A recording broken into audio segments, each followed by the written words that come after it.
a lo largo de mi relación con el urbanismo, he llegado desde hace tiempo a una conclusión, y es que la capacidad de actuación de un ayuntamiento para hacer bien prácticamente lo que quiera es muy alta, diría que casi ilimitada.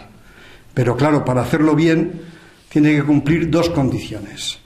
La primera de las condiciones es que lo haga conforme a lo que dice la legislación general, los reglamentos generales y también, y en un acto de coherencia, su propio planeamiento.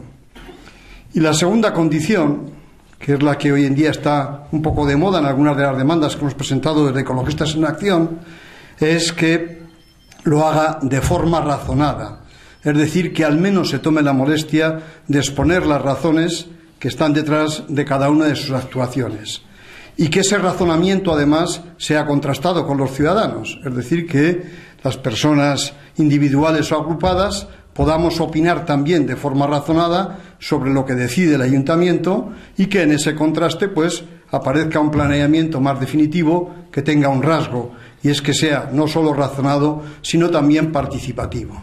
Pues bien, en los dos casos de los que me toca hablar se han incumplido estos mínimos, estoy hablando de mínimos que se suelen utilizar para acotar la capacidad de un ayuntamiento para hacer prácticamente lo que quiera en materia urbanística. Calificar cada uno de ellos es una cosa un poco complicada.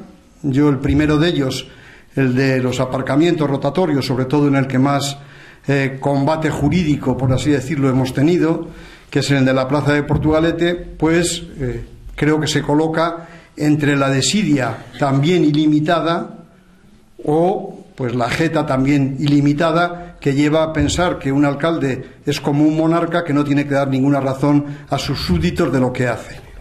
¿Por qué digo esto?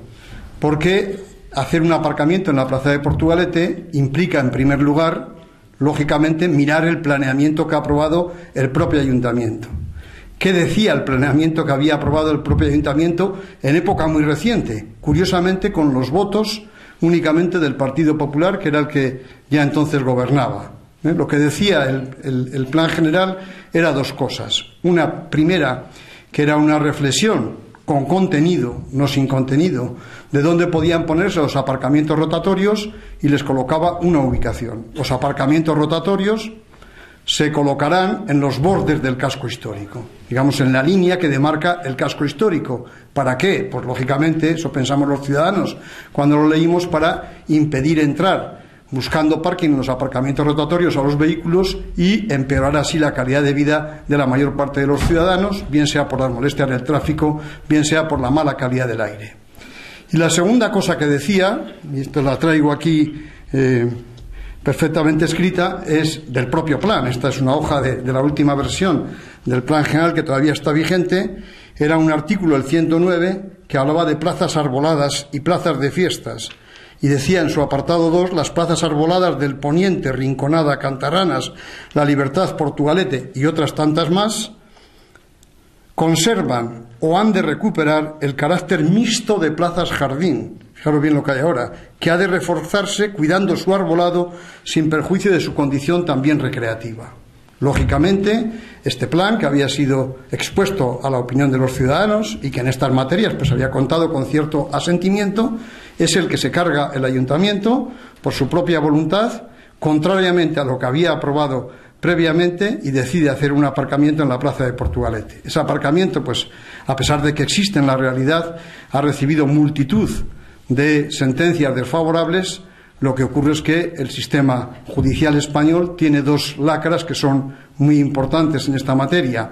La primera lacra, se está corrigiendo algo un poquitín, muy poco, y es que nunca se ha decidido dotar con seriedad, desde el punto de vista de los recursos económicos y personales, a las salas de lo contencioso administrativo, porque son las que deciden contra la administración posiblemente, y eso es una forma de que cuando hay sentencias pues ha pasado la cantidad de tiempo razonable como para que sea muy difícil deshacer lo que se ha hecho. Y la segunda tiene que ver con la dificultad para ejecutar las propias sentencias en materia contencioso administrativo que el propio sistema judicial español tiene. Por eso, donde se decía una cosa, se hizo radicalmente la contraria. insisto, por aquellos mismos que habían aprobado la primera de las cosas, y el aparcamiento sigue estando ahí todavía vigente en contra de lo que decía el propio planeamiento. El segundo elemento del que me han pedido que hable son las áreas homogéneas.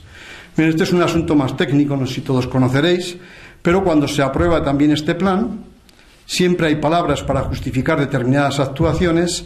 Se decide lo siguiente: el suelo urbanizable que recoge el planeamiento, que son las previsiones de expansión urbanística de la ciudad, asociadas lógicamente a las necesidades previsibles de vivienda en términos razonables, pues se divide en el propio texto legal, se dividía, ahora ya no es así, en suelo urbanizable delimitado y no delimitado. El delimitado es aquel que se considera que va a ser incorporado más rápidamente y más razonablemente al proceso urbanístico. Y el no delimitado se queda ahí, ¿no? Bueno, para, si se desbordan las previsiones, poder utilizarlo en caso de que sea necesario. Pues bien, el plan general aquel incorporó una figura que se llamaba áreas homogéneas, que era suelo urbanizable no delimitado, que antaño era suelo rústico, por tanto objeto de una protección, debía mantener su carácter de rústico, para por si acaso. ¿Cuál era el por si acaso?